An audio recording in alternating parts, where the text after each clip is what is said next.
Graça e paz, bom dia, mais um domingo, mais uma aula de escola dominical.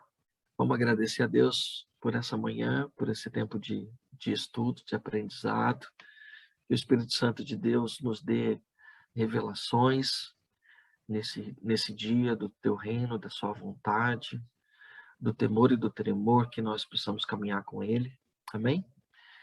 Você que nos assiste, você que está aí online conosco, que você também tenha nesse momento um tempo também de consagração da sua mente, do seu coração, para receber desse tempo de palavra, de estudo, breve estudo do Senhor para a sua vida também. Amém?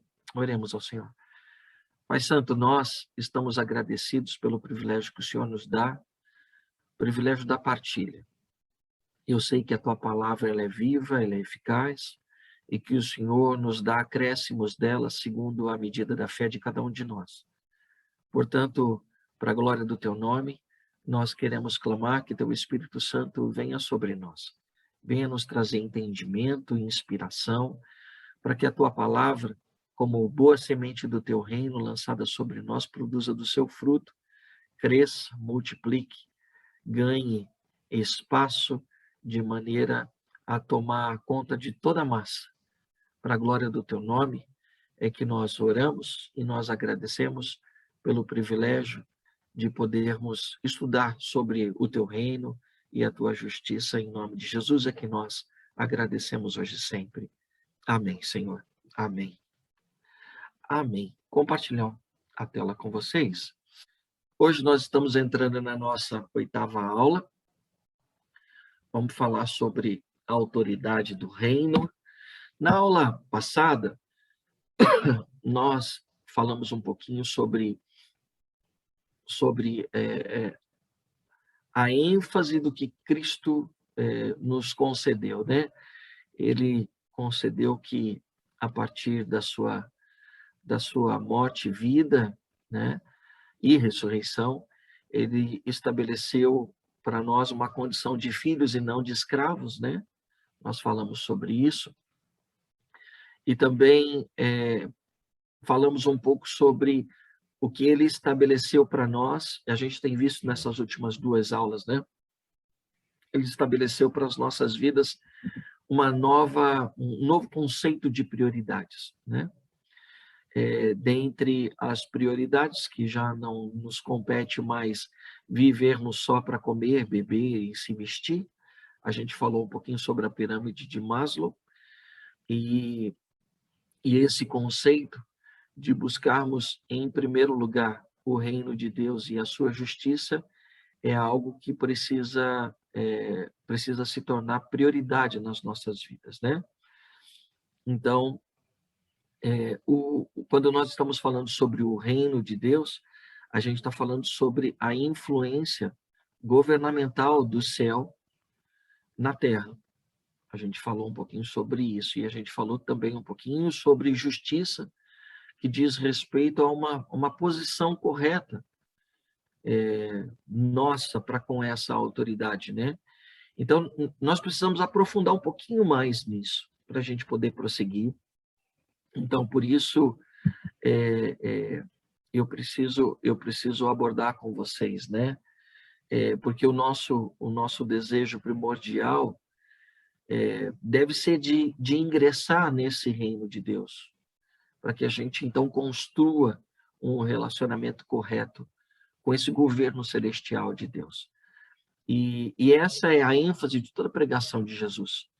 A gente vai percebendo nos evangelhos que Jesus vai deixando claro um sentido de buscarmos, então, esse reino para estabelecer esse relacionamento com Deus. Então, vamos aprofundar um pouquinho melhor sobre esse conceito de governo e de poder e de domínio do reino de Deus sobre as nossas vidas, né?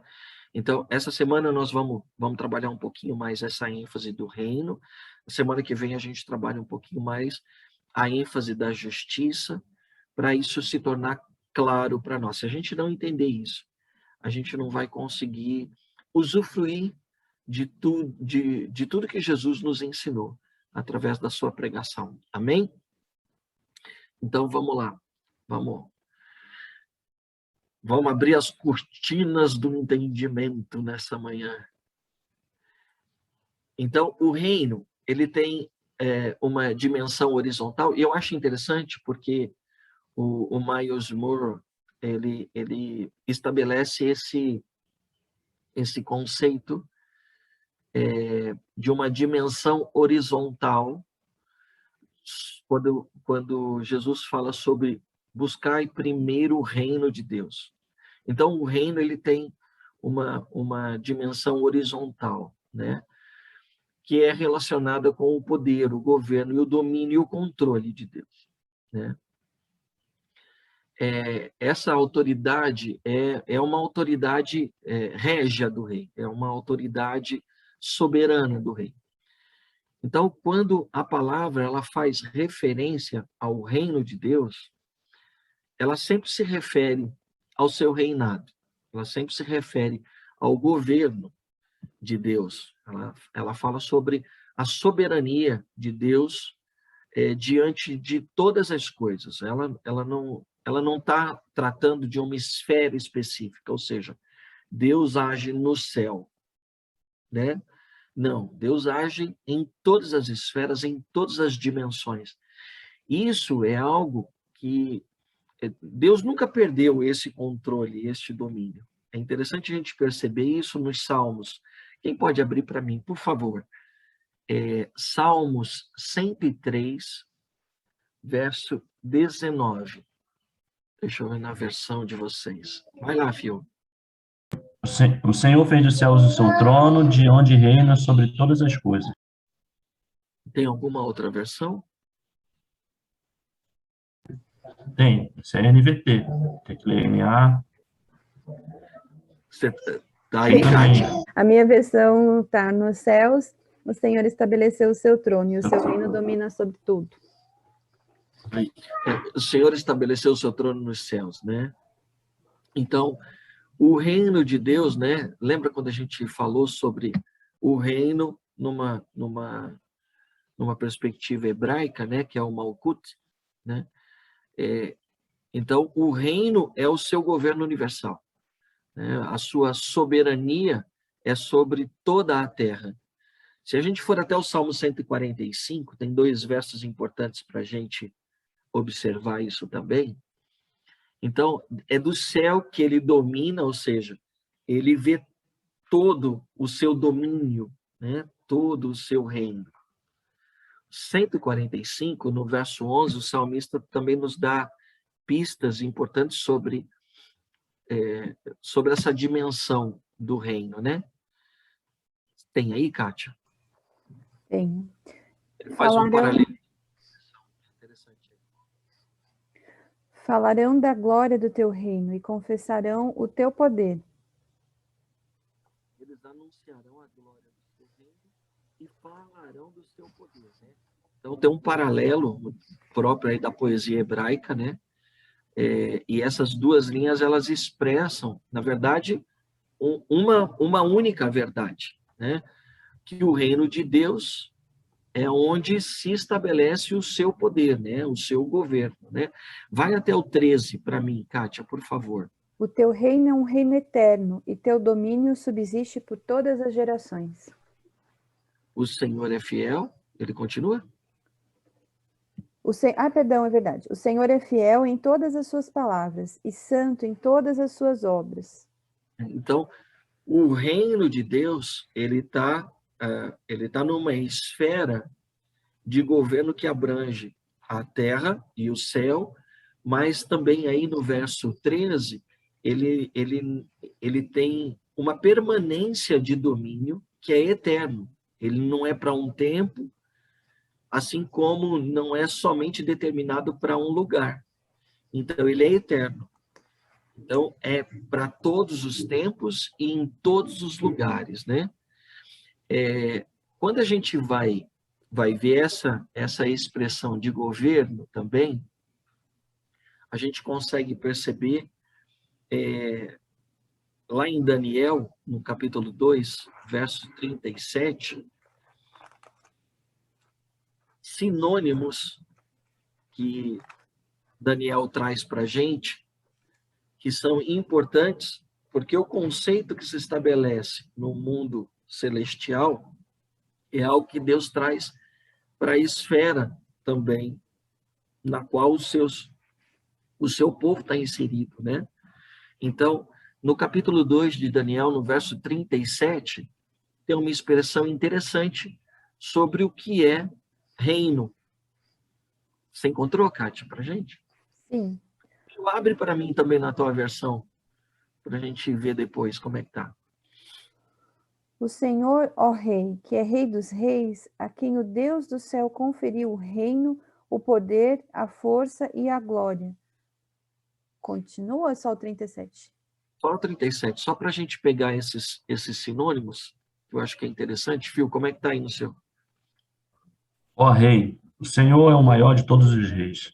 O Deus dos céus lhe deu soberania, poder, força e honra. Então, eu me recordo de Jesus diante de Pilatos, né? Você só está na posição que você está porque meu pai te conferiu isso, né? Então, essa é uma expressão de que o reino, né, essa expressão, né, esse Malkut, ele está associado a poder, força e glória, né? É domínio, poder, força e glória. Então, aqui fica claro para nós, então, que reino, ele traz essa conotação, essa expressão de autoridade, né? E esses termos, eles identificam o reinado como sendo, então, o governo de Deus, que ele concede aos reis, assim como ele mesmo estabelece sobre as nossas vidas, né? E o desejo de Deus é estabelecer o governo dele sobre nós. Se a gente for até o capítulo 5 de Daniel, a gente vai ver a história de Beltesazar, que é o filho de Nabucodonosor. E aí, como é Deus que está no controle e no governo de todas as coisas, é ele quem determina. Não importa a nação, não é só sobre os judeus, né? Mas ele determina quem continua e quem sai do governo, mostrando sua autoridade, né? E ele como o grande governante de todas as coisas. Vamos ler do 22 até o 26? Esse texto é um texto muito interessante para a gente. Capítulo 5 de Daniel, de 22 a 26. Pode ler, Kátia, por favor? E o Senhor, rei Beltesazar, que é filho de Nabucodonosor, não humilhou o seu coração, mesmo sabendo de tudo isso. Pelo contrário, se levantou contra o Senhor do céu, mandando trazer os utensílios do templo dele, para que o Senhor, ó rei, as suas mulheres e concubinas, juntamente com os homens importantes do reino, bebessem vinho neles. Além disso, o Senhor deu louvores aos deuses de prata, de ouro, de bronze, de ferro, de madeira e de pedra, que não veem, não ouvem e não sabem nada. Mas o Senhor não deu glória a Deus, em cuja mão está a sua vida e de todos os seus caminhos. É por isso que ele enviou aquela mão que escreveu na parede. E o que está escrito é isso: Mené, Mené, Tekel e Parsim. Esta é a interpretação daquilo. Mené, Deus contou os dias do seu reinado, ó rei, e pôs um fim nele. Tequei, você foi pesado na balança e achado em falta. Opa, eu continuei, né? Pode continuar, Kátia. Eu vou até o terminar. 31 depois. Vai lá. Tá. Pérez, o seu reino foi dividido e entregue aos medos e aos persas. Então, Beltesazar mandou que vestissem Daniel de púrpura, que lhe pusessem uma corrente de ouro no pescoço e que proclamasse que passaria a ser o terceiro no governo de seu reino.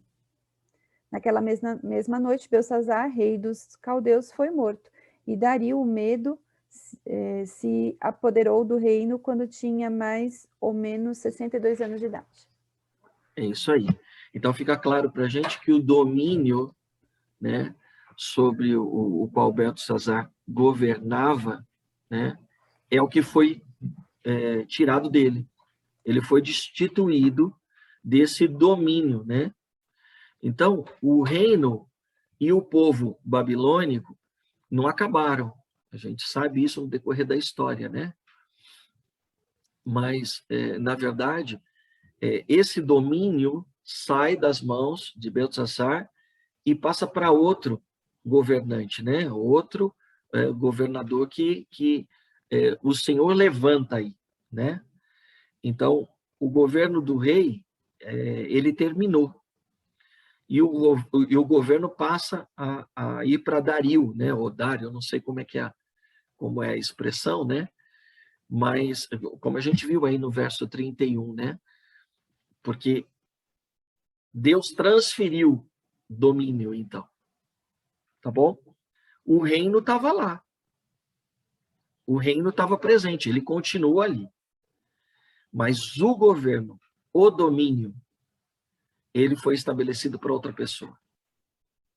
Importante para a gente isso.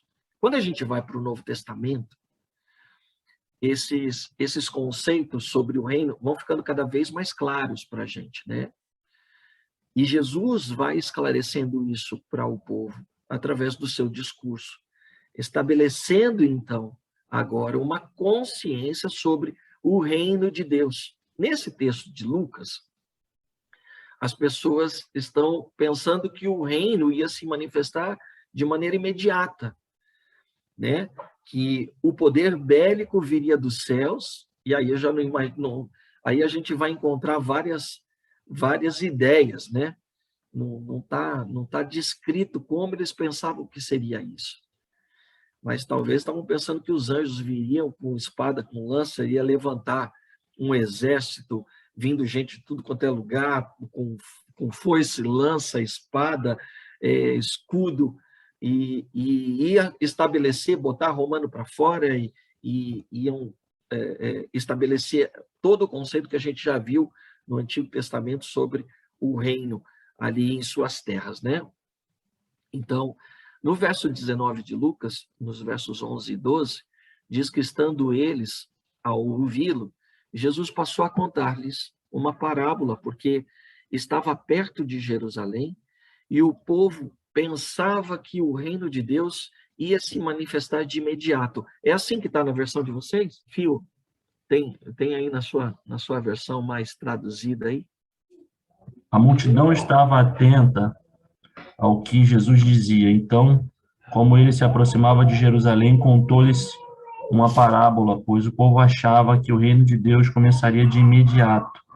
Disse ele: um nobre foi chamado a um país distante para ser coroado rei e depois voltar. Gente, Jesus, quando a gente começa a estudar, né, e a gente vai percebendo a importância da teologia em trazer para nós o contexto no qual Jesus tem inserido, e a gente vai vendo a fala de Jesus, ela tem sempre a ver com aquilo que as pessoas conhecem. E aí, quando Jesus começa a ensinar, eu acho, e eu fico imaginando, eu conhecendo a vida, a história, até aquele momento, ouvindo Jesus, gente, eu ia ficar confuso. E é exatamente por conta disso que Jesus, ele vira e mexe e dá uma bronca nos seus discípulos, ele fala, cara, se vocês não entenderem as coisas que eu estou dizendo para vocês, porque, na verdade, o que Jesus queria é utilizar situações do conhecimento das pessoas, mas ressignificar essas coisas. Jesus queria apresentar para eles, a partir de conhecimentos que eles tinham, uma nova forma de ver a vida e perceber o reino de Deus que estava próximo. E aí depois a gente vai ver esse próximo está e virá, né? A gente vai chegar nisso. Mas esses conceitos, primeiro, precisam estar claros para a gente entender isso. Então, o homem nobre, na verdade, né, não foi embora para ele conseguir um reino. Ele não foi para conquistar um reino, uma região, para poder governar, no texto que Jesus está propondo aí para ele, né? Então, ele está dizendo que esse reino está próximo, né? E o território sobre o qual ele deveria reinar, na verdade, é o lugar que ele deixou. Então, o problema era que ele ainda não era rei. Tá? Então, ele precisava de uma autoridade para poder governar. Então, uma coisa que Deus tem falado muito no meu coração nos últimos meses, né? A importância do processo, né? Nós abandonamos o processo por conta do resultado, mas a gente se esquece que a gente só alcança o resultado se a gente cumpre o processo. Se a gente não cumpre o processo, a gente pode chegar em resultados que não são completos, né? E a gente acaba se contentando com o pouco. Então, Jesus, ele tinha uma missão a cumprir. E ele tinha que passar pela morte e ressurreição. E isso é o que vai conferir a ele. Se a gente for para o texto de Filipenses, capítulo 2, vamos fazer uma inserção aqui na aula, para a gente entender um pouquinho sobre isso, né? Verso 5, de sorte que haja em nós o mesmo sentimento que houve em Cristo Jesus, que sendo em forma de Deus, não teve por usurpação ser igual a Deus, mas a si mesmo se esvaziou, tomando a forma de servo, fazendo-se semelhança aos homens, e achando na forma de homem, humilhou-se a si mesmo, sendo obediente até a morte e morte de cruz. Não abandonou o processo. Pelo que Deus o exaltou soberanamente. Soberanamente. Como é que está na versão de vocês? O exaltou como soberano. Conferiu a ele. Fala, Felipe. Aqui está. Por isso, Deus o elevou ao lugar de mais alta honra. Então conferiu a ele o que? A autoridade. Certo? E lhe deu um nome que está sobre todo o nome, para que ao nome de Jesus se dobre todo o joelho dos que estão nos céus, na terra e debaixo da terra. E toda língua confesse que Cristo Jesus, esse é o nome. O nome de Jesus, Deus conferiu a ele um nome, o Cristo. O Messias. O esperado. O Rei. Que é o Kyrios, que é o Senhor.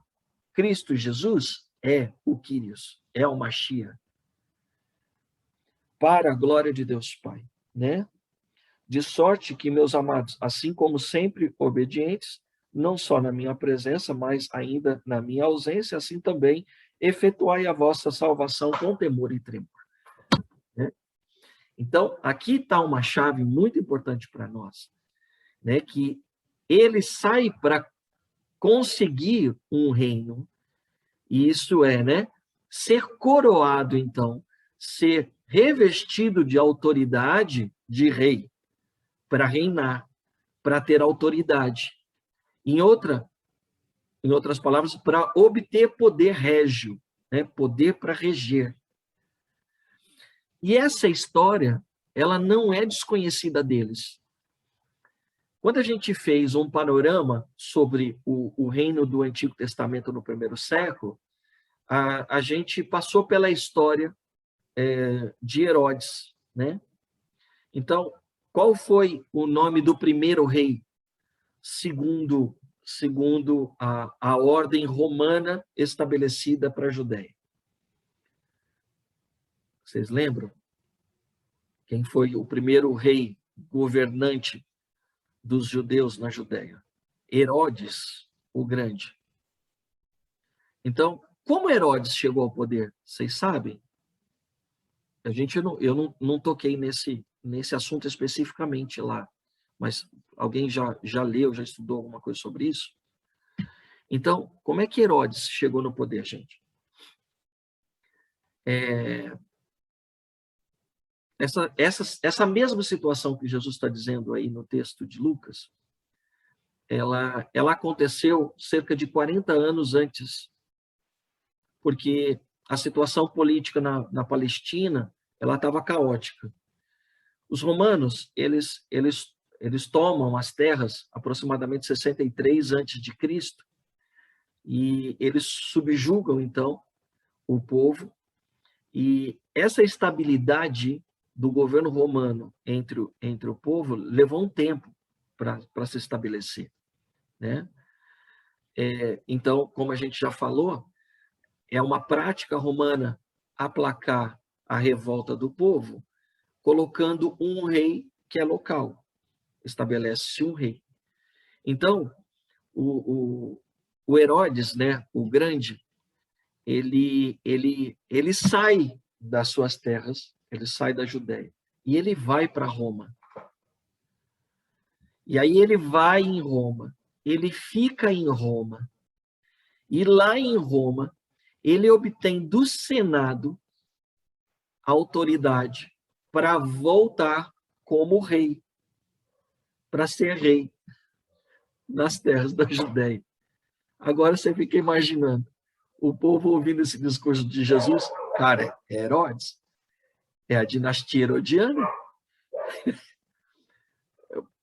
Então, se só confirma essa fala de Jesus, aquilo que o povo vai imaginando, né? Então, ele foi literalmente para um país distante para receber um reinado e autoridade para ser rei entre os judeus, na Judéia, nas suas terras. Jesus, ele está fazendo aqui um paralelo sobre a sua dinastia, né? Comparando aquilo que estava próximo do imaginário das pessoas. A gente lendo a Bíblia, a gente não consegue ter essa ideia porque a gente não está pisando no mesmo terreno que Jesus está pisando. Por isso a importância da teologia, por isso a importância da gente entender os conceitos. E aí talvez a gente pode até pensar assim, nossa, o pastor já poderia ter terminado essas aulas, né? Poderia, mas na mesma importância que eu vou descobrindo essas coisas, eu me sinto na obrigação de ir passando para vocês, para que a gente possa construir esse mesmo chão que Jesus está pisando, né? E aí a palavra vai se tornando mais clara, mais eficiente e mais eficaz para nós, no sentido da gente usar esses princípios também no nosso dia a dia, na nossa vida.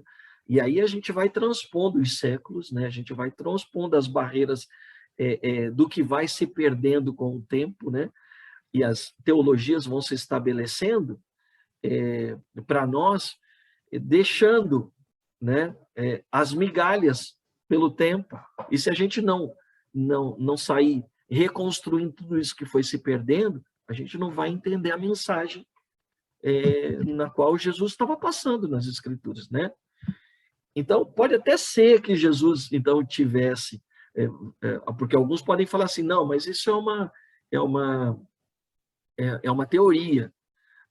Eu acho muito difícil, porque Jesus sabia exatamente o que ele estava fazendo, ele tinha um conhecimento muito vasto, né, sobre o povo, sobre a história, né, sobre o que o povo conhecia, sobre o que o povo vivia, porque afinal de contas, isso não é somente uma história, as pessoas passaram por isso. 40 anos atrás, Jesus poderia muito bem estar falando com gente que viveu isso no seu tempo, né? E aí nós estamos falando de um cara de 30 anos, era 10 anos antes dele nascer que isso se estabeleceu. Quem é que manda matar as criancinhas? A mãe de Jesus conheceu o cara e sabia exatamente dessa história, possivelmente, né? Então, em todo caso, ele está trazendo uma ilustração de um sentido fundamental do reino e do que deveria ser algo muito presente aí na vida deles, né? Então, o reino de Deus é a sua realeza como rei, né? Então, o reino de Deus é o governo de Deus, é onde ele estabelece a sua autoridade. E uma vez reconhecido isso, né, a gente encontra várias passagens no Novo Testamento que vão deixar cada vez mais evidente esse sentido, né, do reino de Deus, né? Passagens essas que vão mostrar para a gente que o reino, ele não é somente uma região, mas é um domínio, né? É um domínio que Deus estabeleceu, né? Para reger um povo, né? Para reger desde o céu até a terra. É o reinado, é o estabelecimento do reinado e do domínio, do governo de Deus sobre toda a terra, né? E aí, o texto de Marcos 10, 15, passa a ter agora para nós uma nova conotação, né? Porque quando a gente lê Marcos 10, 15, vamos lá, como é que está aí na versão de vocês? Marcos 10, 15. Aí eu queria que vocês me dessem também um pouquinho dessa interpretação que a gente vem recebendo durante o tempo, né? Eu lhes digo a verdade. Quem não recebeu o reino de Deus como uma criança, de modo algum entrará nele. Então, o que a gente tem aprendido com esse texto, com o passar do tempo? Quem pode me ajudar aí? Kátia, Tomaso, próprio pastor Felipe, Dani. Sobre humildade, inocência. Uhum. E essa humildade e inocência, ela está relacionada com o quê? E a dependência? Uma dependência, né? Tudo isso envolve, né? Porque a gente olha para a criança e a gente vai tendo esse imaginário, né? Mas dependência de quê? De alguém que sustente, de alguém que guie. É isso aí, né? Então, o que se recebe, né? Porque ele diz aí, né? Para receber o reino de Deus, então nós temos que ser como uma criança, né? Então, o que se recebe é o reino de Deus. O que se recebe, então, para ficar claro aqui para nós, é o governo de Deus. Então, nós nos submetemos ao reino como uma criança se submete. É isso. Então, a criança, ela às vezes até gosta de dizer por quê, porque nos questiona. Mas ela não tem muito entendimento. E ela acaba acatando aquilo que a gente orienta. E eu entendo também que até esse porquê, que é algo muito característico das crianças, é um desejo de entender as coisas, né? De aprender, de conhecer mais. E eu acho que isso também é uma característica de que nós, como crentes em Jesus, como filhos e filhas, também devemos ter, né? De querer conhecer mais. É o que Paulo fala, eu quero conhecer Jesus, eu quero conhecer o mistério da ressurreição, né? No momento que a gente perde esse desejo, parece que as coisas param de fazer sentido, né? O reino para de fazer sentido e a gente acaba se desviando, ou até pior. É exatamente um paralelo, então, Felipe, sobre a orientação de Jesus. Buscai, em primeiro lugar, o reino e a sua justiça, né? E então, buscar em primeiro lugar o reino significa este governo de Deus sobre a sua vida. Esse poder régio de Deus na sua vida. Você precisa buscar isso. E você tem que buscar e tem que receber esse governo de Deus na sua vida como uma criança, com a mesma atitude de uma criança, entendendo que você, diante de tamanho poder, você é vulnerável. Você, diante desse poder, você se torna dependente porque ele é maior do que você. E ele tem muito mais a te oferecer do que você a ele. Percebe que ao mesmo tempo que eu me deixo ser levado por esse reino, é ele que me sustenta. Eu não tenho tanto valor assim para ele, quanto ele tem para mim. E aí, como ele me trata como filho, porque não se trata do que eu faço, né? Mas se trata do valor que eu tenho para ele. Por isso que ele faz por mim. Não se trata por aquilo que eu posso oferecer para ele. Ele sempre vai oferecer mais por mim pelo valor que ele vê em mim. E esse valor, ele não é um valor de troca com base, muitas vezes a gente tem nas nossas relações humanas, de troca, não. Eu faço por você, você faz por mim, e a gente mantém a nossa amizade. Não. É um valor que ele vê por me amar quem eu sou, porque eu sou obra dele, sou criação dele. E aí, diante dessa consciência, como eu não vou me render a ela? Né? Então, diante desse governo de Deus, eu preciso me apresentar vulnerável, dependente, sem nada a oferecer. Mas somente se entregar aqui e agora, em total confiança de que o governo de Deus na minha vida é melhor do que o meu governo. Diante das minhas escolhas, de tudo que eu preciso fazer. Um pai sempre sabe o que é melhor para um filho, mas vira e mexe, os filhos querem fazer aquilo que eles acham que é melhor. Por isso se estrepa, põe o dedo na tomada, quebra a cabeça. Só que nós acabamos sendo, muitas vezes, assim com Deus também. Então, se a falha e se o pecado persiste, é porque faz parte da nossa característica. E Deus também, quando olha para a gente, ele olha como crianças. Se entregar a esse governo e a esse domínio é deixar ele nos direcionar, nos levar para o sentido certo, né? Então, por isso a nossa prioridade não é mais viver para comer, viver para beber, viver para se vestir. Nossa prioridade não é ter o melhor emprego. Qual é a igreja ideal? Né? Eu estou procurando uma igreja. O sentido da vida não está nisso. Mas o reino, e a justiça, ser governado por Deus. Deixar com que o domínio da nossa vida seja de fato dele. O governo é dele, o reinado dele na nossa vida. Então, quando a gente ora, né, na oração do Pai Nosso, né, Jesus nos ensinou, então, venha o teu reino. Oramos para que o céu venha à terra? É isso que a gente ora? Na verdade, não.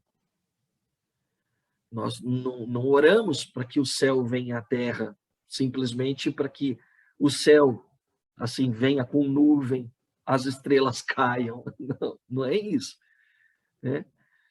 Em certo sentido, a gente pode até orar por isso, né? Mas o céu, ele é um objeto de desejo apenas porque o reinado de Deus, ele se estabeleceu de forma perfeita nos céus.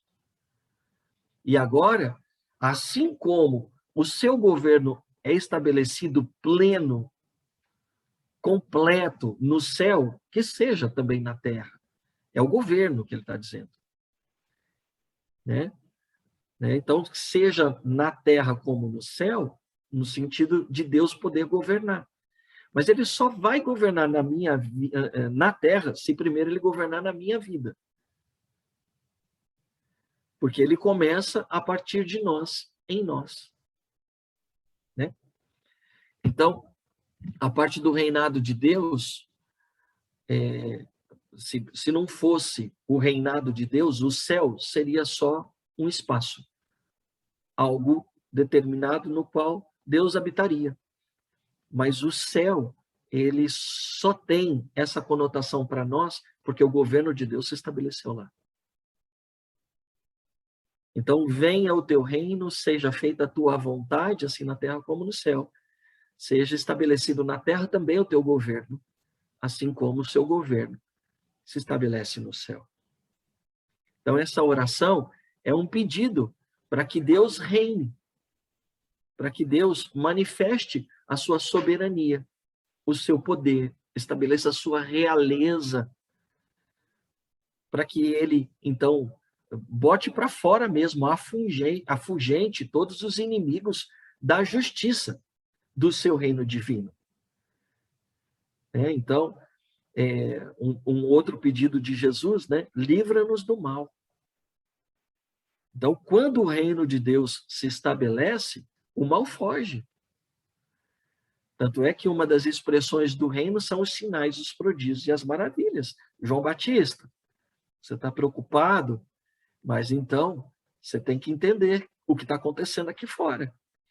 Não é porque, de repente, o caos se estabeleceu sobre você que eu não sou aquele que haveria de vir, né? Então, não é porque você está preso. Os cegos estão vendo, os coxos estão andando, os endemoniados estão sendo libertos. O reino de Deus está entre nós. Já está, né? As coisas estão acontecendo. O governo de Deus, então, quando a gente está clamando que a realeza de Deus venha sobre nós, então, tudo aquilo que é conceito mundano, terreno, isso precisa se esvair de nós também, né? Porque, afinal de contas, é Ele que está nos direcionando agora. Porque só o Senhor, né, é o que estabelece, de fato, a autoridade e governo para mudar as situações na Terra, como a gente já falou algumas aulas atrás.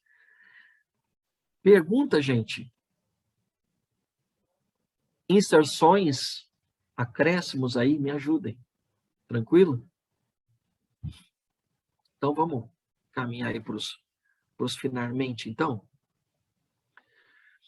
Quando Jesus ele fala sobre buscar, em primeiro lugar, o reino e a justiça, então não significa colocá-lo em vantagem entre muitos outros desejos que nós temos. Tá? Mas ele está falando de um sentido primeiro, de um sentido único. Vamos entender isso melhor, então? Então, quando o Senhor disse para os israelitas, lá em Êxodo 20, no verso 3, não terás outros deuses além de mim. Deus não estava dizendo, desde que vocês me adorem, em primeiro lugar, vocês podem ter outros deuses, tá bom? Deus se satisfaz com isso? De jeito nenhum. Então, o que ele está querendo dizer, o que ele quis dizer para os israelitas, nunca tentem trazer outros deuses diante da minha face, da minha presença. Né? Porque eu sou a exclusividade da adoração de vocês. Eu sou a exclusividade do amor de vocês. Eu sou a exclusividade da devoção de vocês. É só a mim que vocês devem devoção. É isso que ele está dizendo. Buscar o reino de Deus em primeiro lugar significa levar em conta os interesses do reino antes da gente tomar qualquer tipo de decisão. Né? É entender a nossa dependência desse governo de Deus na nossa vida. Se a gente não tiver essa compreensão, então ele nunca vai reinar de fato. E a gente nunca vai buscar, como o Phil falou, né? Então, no sentido de buscar, conhecer cada vez mais, porque nós precisamos, como o verso 12 de Filipenses, do capítulo 2 que nós lemos, né? Nós precisamos desenvolver a nossa salvação. E o desenvolver a vossa salvação é no sentido de que ele vai governando, ganhando espaço, vai convertendo cada dia uma coisa em nós, cada dia vai nos trazendo, porque a conversão, eu tenho dito muito isso, né? Eu vou chover no molhado. É muito mais do que uma mudança. Mas essa mudança só se estabelece a partir do momento que eu tenho uma consciência de onde não andar mais, de como não andar mais, de como não fazer mais. Então, enquanto eu não tenho essa consciência, que é exatamente o papel da lei, né?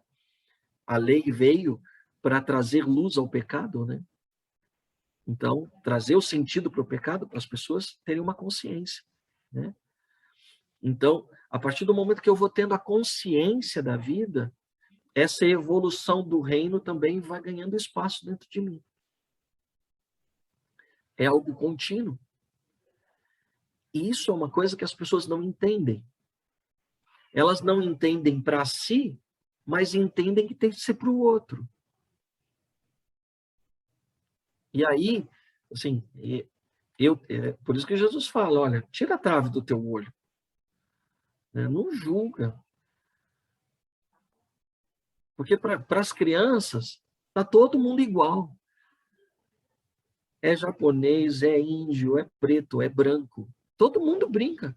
Bota as crianças de 1 ano e meio, de 1 ano para brincar, todo mundo. Eles vão brincar, vão curtir. Ninguém está olhando o defeito do outro, né?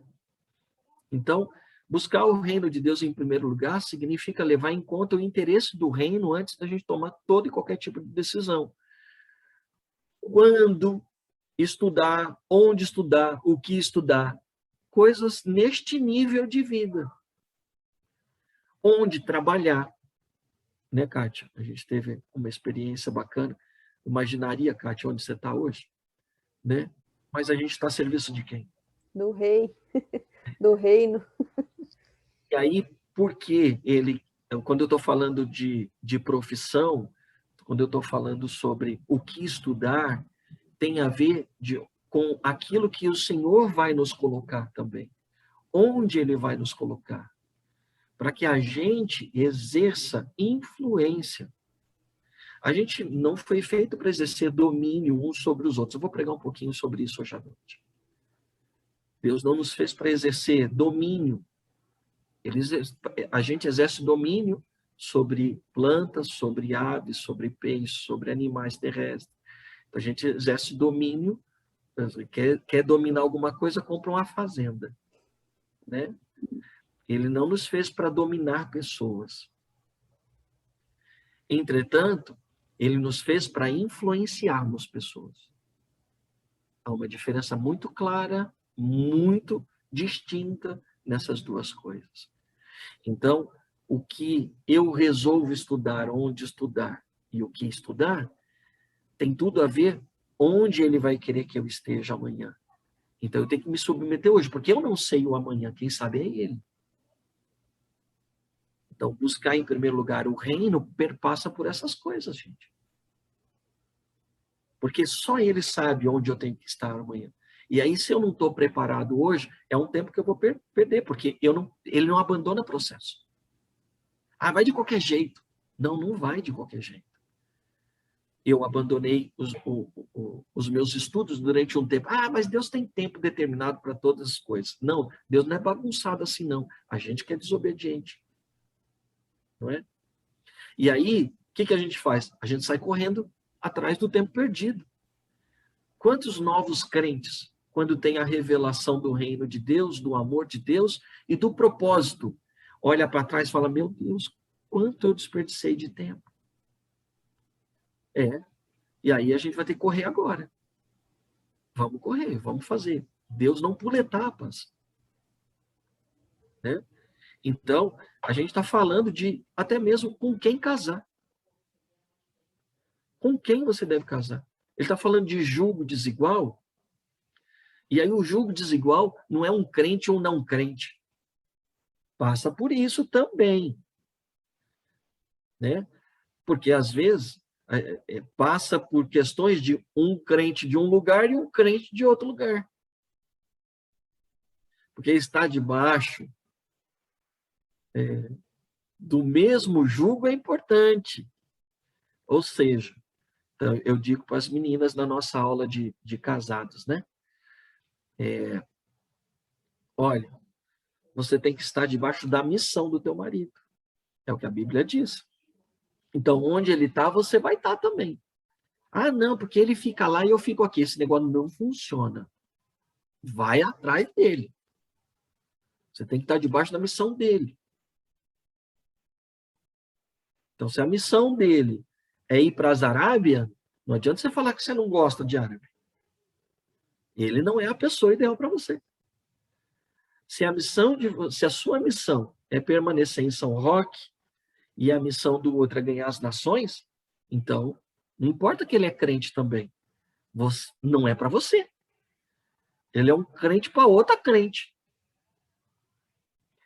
O governo de Deus perpassa por essas coisas também, né? Como eu vou gastar o meu dinheiro?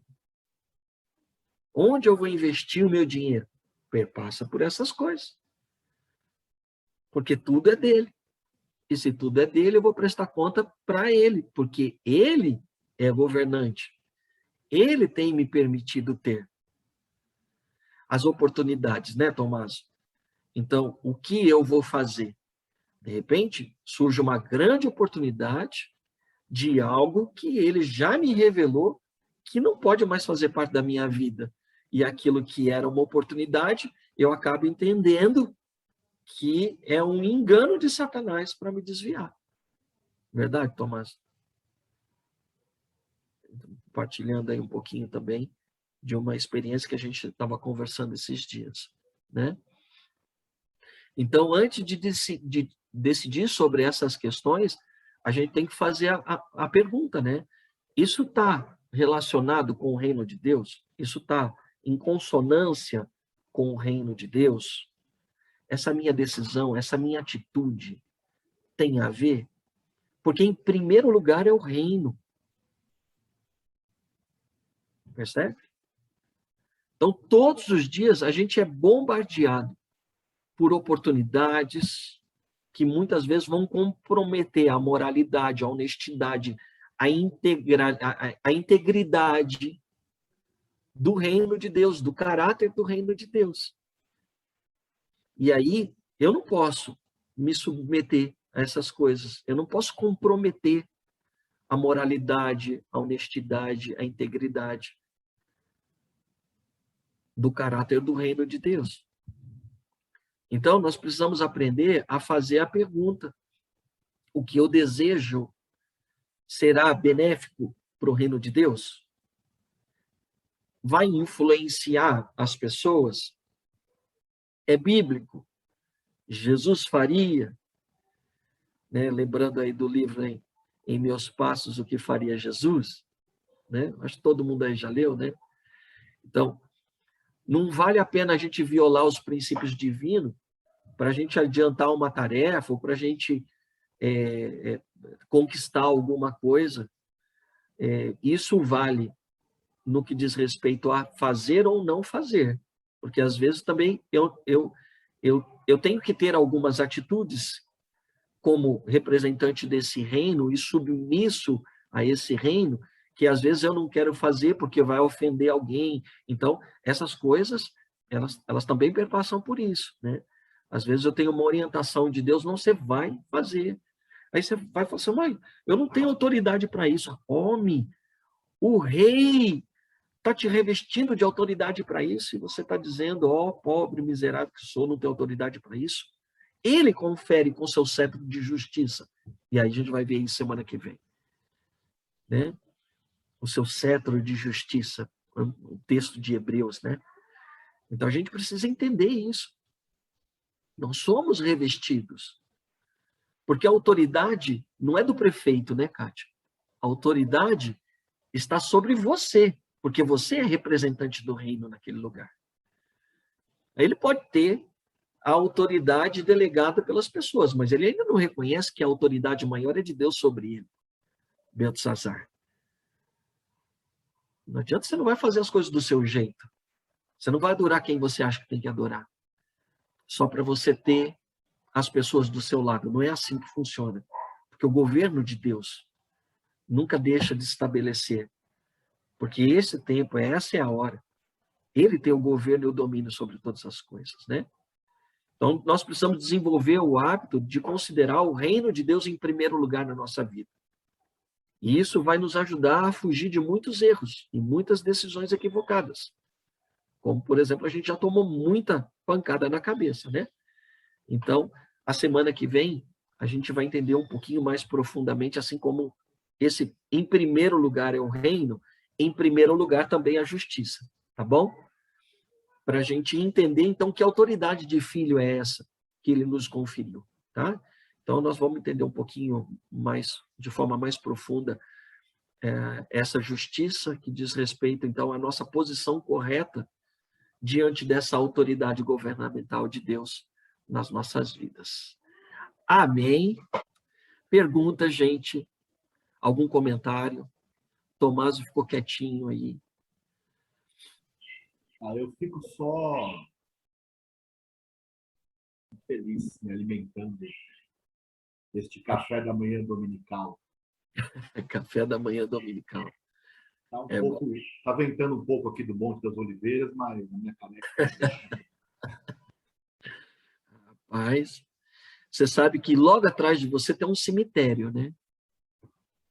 Hã? Você sabe, né? Essa primeira faixa aí, bem atrás, assim, ó, perto do teu cotovelo, é um cemitério. Lugar propício para a gente morrer. A gente está falando hoje, para que o reino se estabeleça, precisa haver morte. Eu preguei essa semana na conferência do Novo Israel, né? A gente está falando sobre vida, né? Então, falar sobre vida no reino de Deus, primeiro, vida implica na morte do eu. Não adianta de falar de vida, sendo que eu ainda está na flor da pele, né? Então, para a gente chegar até o Moriá ali, ó, a gente tem que passar pela morte antes. É profético isso aí também, essa imagem. Ó. Então, que possamos passar pelo túmulo aí. Amém? Olha o coração valente do Felipe lá. Coração valente. Esqueci o nome dele, esqueci o... William Wallace. William Wallace. Isso aí. Que o reino de Deus se estabeleça sobre nós. E a vontade do governo e domínio de Deus seja clara diante de nós. Amém? Pastor Felipe, ora por nós aí, então. Amém, oremos.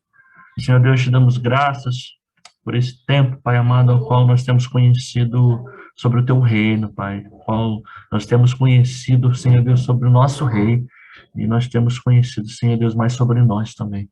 Te damos graças, Pai. Louvado seja o teu nome, Senhor Deus, pela vida do pastor Eduardo, que tem, Senhor Deus, derramado sobre nós um conteúdo rico, Pai, que tem nos feito, Pai amado, maiores, Senhor Deus, em nome de Jesus, do que quem éramos antes, Pai. Temos, Senhor Deus, sabido da nossa identidade, e eu louvo a Ti pela vida dele, Senhor Deus. Paizinho querido, que todos aqueles e aquelas que posteriormente virem, Senhor Deus, essas aulas, possam, Senhor Deus, se sentirem tão enriquecidos como nós estamos nos sentindo hoje, Pai. Em nome de Jesus, entregamos em Tuas mãos nossos corações e te pedimos um dia de bênçãos. Em nome de Jesus, amém, amém e amém. Amém. Até logo mais à noite.